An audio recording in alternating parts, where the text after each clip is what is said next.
இது ஃபர்ஸ்ட் மலேசியாவின் செய்திகள் உங்களுக்காக.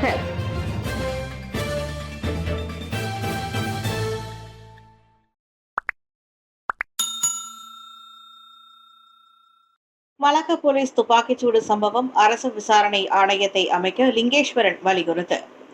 மலாக்காவில் 3 இந்திய ஆடவர்கள் போலீசாரால் சுட்டுக் கொல்லப்பட்ட சம்பவம் தொடர்பாக உடனடியாக RCI எனப்படும் அரசு விசாரணை ஆணையத்தை அமைக்க வேண்டும் என செனட்டர் டாக்டர் லிங்கேஸ்வரன் அருணாச்சலம் மேலவையில் அதனை வலியுறுத்தியுள்ளார். RCI அமைப்பது போலீஸ் படை மீதான மக்களின் நம்பிக்கையை மீட்டெடுக்க அவசியம் என்றார் அவர். இவ்வேளையில் பாதிக்கப்பட்ட குடும்பங்களுக்கு நீதி கிடைக்கவும் பொதுமக்களின் நம்பிக்கையை மீட்டெடுக்கவும் போலீசார் உடல் கேமராவை பயன்படுத்துவது கட்டாயமாக்கப்பட வேண்டும் என்றும் அவர் கூறினார். இறந்தவர்களில் ஒருவரது குடும்பம் வெளியிட்ட ஆடியோ குரல் பதிவுக்கும் போலீசார் கூறிய தகவலுக்கும் பெரிய முரண்பாடு உள்ளது.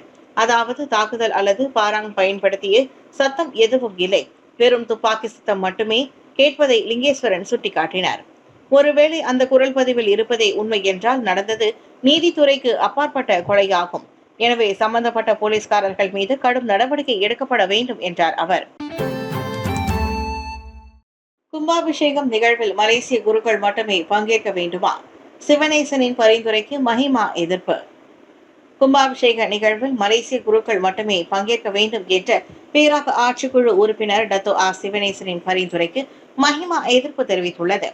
உள்ளூர் ஆட்களுக்கு முன்னுரிமை தரப்பட வேண்டும் என்ற சிவனேசனின் நோக்கம் நல்லதுதான். ஆனால் மலேசியாவில் அனுபவம் உள்ள குருக்களின் எண்ணிக்கை குறைவாகவே இருப்பதால் இந்த பரிந்துரை நடைமுறைக்கு ஏற்றது அல்ல என அந்த மலேசிய இந்து ஆலயங்கள் மற்றும் இந்து அமைப்புகள் பேரவையின் தலைவர் டத்தோ என் சிவகுமார் கூறினார். கோவில்கள் ஒருபோதும் உள்ளூர் குருக்களின் பங்கேற்பை தடை செய்யவில்லை, மாறாக ஊக்குவிக்கின்றன. ஆனால் பெரிய நிகழ்வுகளுக்கு அனுபவம் வாய்ந்த வெளிநாட்டு குருக்கள் தேவைப்படுகின்றனர். கும்பாபிஷேகம் போன்ற பெரிய நிகழ்வுகளை கையாளும் அனுபவம் வாய்ந்த குருக்களை உள்ளூரில் உருவாக்குவது எளிதான காரியம் அல்ல. அதற்கு நீண்டகால அவசியம் தேவைப்படும் என சிவகுமார் சொன்னார். இவ்வேளையில் சிவனேசனின் மற்றொரு பரிந்துரையான குருக்கள் சங்கம் போன்ற 3ஆம் தரப்பினரின் தலையீடு உண்மையில் செலவினத்தை அதிகரிக்கும் என அவர் சுட்டிக்காட்டினார். பொது தேர்தலுக்காக பகபா திட்டத்தின் கீழ் 10,000 அதிகாரிகளை மாய்கா தயார்படுத்தும் சிவராஜ்.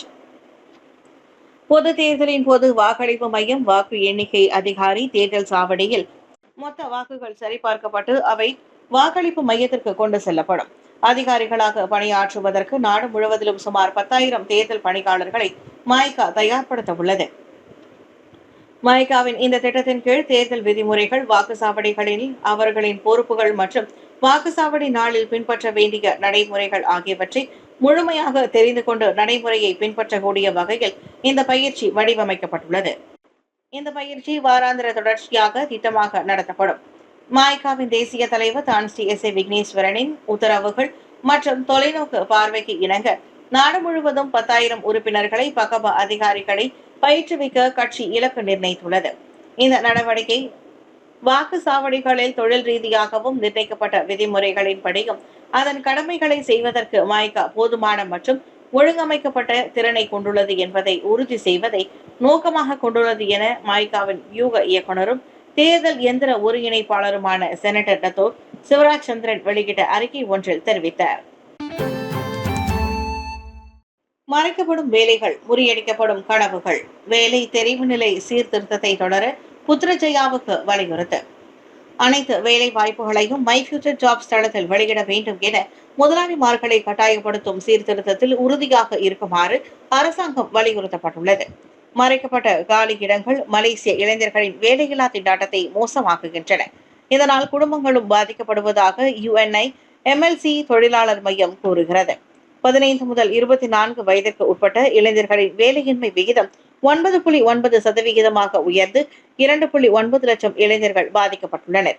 அதுவே 15 முதல் 30 வயதிற்கு உட்பட்டவர்கள் மத்தியில் வேலையின்மை 6.2 பதிவாகியுள்ளது. பல வேலைகள் காலியாக இருந்தாலும் அவை தனியார் தளங்கள், வாட்ஸ்அப் குழுக்கள் அல்லது உள்ளுகளுக்கிலேயே பகிரப்படுகின்றன. இதனால் திறமையான இளைஞர்கள் வாய்ப்புகளை இழந்து குடும்பங்கள் பொருளாதார சிரமத்தில் சிக்குவதாக UNI MLC தலைவர் டாக்டர் ஷாஃபி BP மமல் தெரிவித்தார். 2017 தொழில் காப்பீடு சட்டத்தில் முன்வைக்கப்பட்டுள்ள உத்தேச திருத்தம் மூலம் அனைத்து வேலை வாய்ப்புகளும் மை ஃபியூச்சர் ஜாப்ஸ் தளத்தில் கட்டாயம் அறிவிக்கப்பட வேண்டும். அதே சமயம் ஜாப் ஸ்ட்ரீட் அல்லது லிங்க்டின் போன்ற தளங்களையும் முதலாளிகள் தொடர்ந்து பயன்படுத்தலாம்.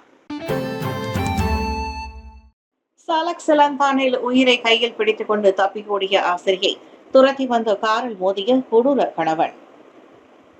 கோலாலம்பூர் சலாக் சலாந்தான் பகுதியில் 26 வயது மதிக்கத்தக்க பெண் ஆசிரியர் ஒருவர் கணவனின் அடி உதைகளுக்கு பயந்து குப்பையை வீசி போவதாக கூறி வீட்டை விட்டு ஓடி வந்த சம்பவம் பெரும் பரபரப்பை ஏற்படுத்தியுள்ளது.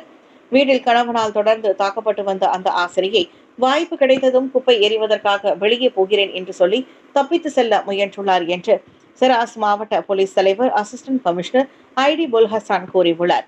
சம்பவத்தின் போது பாதிக்கப்பட்ட பெண்ணின் அண்ணன் அவ்விடத்திற்கு வந்து அவரை காரில் கூட்டி செல்ல முற்பட்டுள்ளார். ஆனால் இதனை கண்ட அப்பெண்ணின் கணவன் தனது காரில் அவர்களை துரத்த தொடங்கியுள்ளார். ஜாலான் கம்புங் பாசிர் பந்தாய் தாலாம் வரை ஆசிரியரை சென்ற காரை துரத்தி சென்ற அந்நபர் 2 முறை அக்காரை மீண்டும் மீண்டும் மோதியுள்ளார்.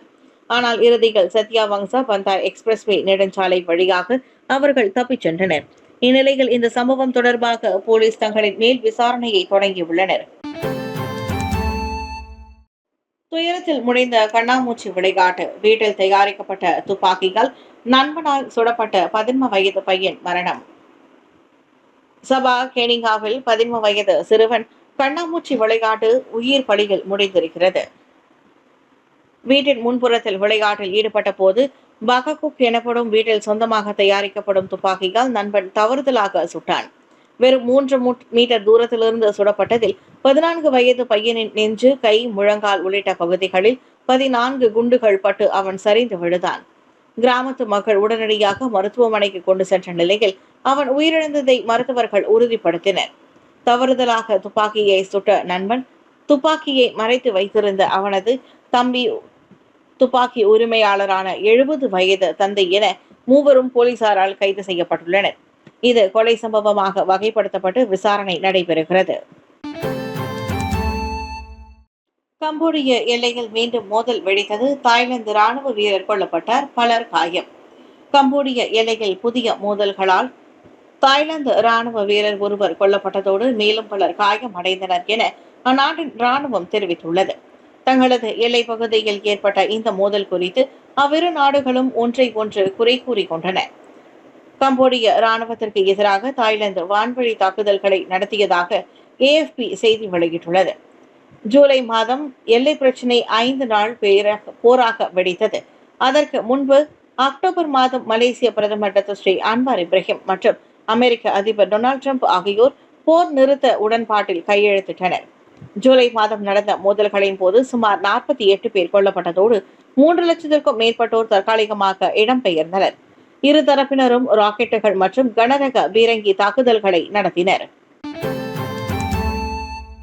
முதல் முறையாக ஃபார்முலா 1 பந்தயத்தில் வெற்றி வாகை சூடிய மெக்லாரன் ஃபார்முலா 1 அணி ஓட்டுநர் லாண்டோ நாரிஸ். மெக்லாரன் ஃபார்முலா 1 அணியின் ஓட்டுநர் லாண்டோ நாரிஸ் அபுதாபியில் நடந்த இறுதி பந்தயத்தில் 3வது இடத்தை பிடித்த நிலையில் புள்ளி கணக்கில் 2 புள்ளிகள் முன்னிலை பெற்று தனது முதலாவது ஃபார்முலா 1 உலக சாம்பியன் பட்டத்தை வென்றார். கடந்த 4 ஆண்டுகளாக உலக சாம்பியன் பட்டத்தை தக்க வைத்திருந்த மேக்ஸ் வான்ஸ்டெப்பனிடமிருந்து அந்த பட்டம் தற்போது லாண்டோ நாரிஸிடம் கைப்பற்றியுள்ளது.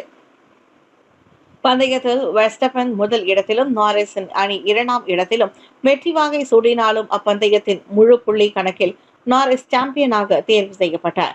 இந்த வெற்றி கழிப்பில் நிகழ்ந்த நாரிஸ் கண்ணீர் ததும்ப தனது பெற்றோருக்கு வானொலி வாயிலாக தனது நன்றியினை தெரிவித்துக் கொண்டார்.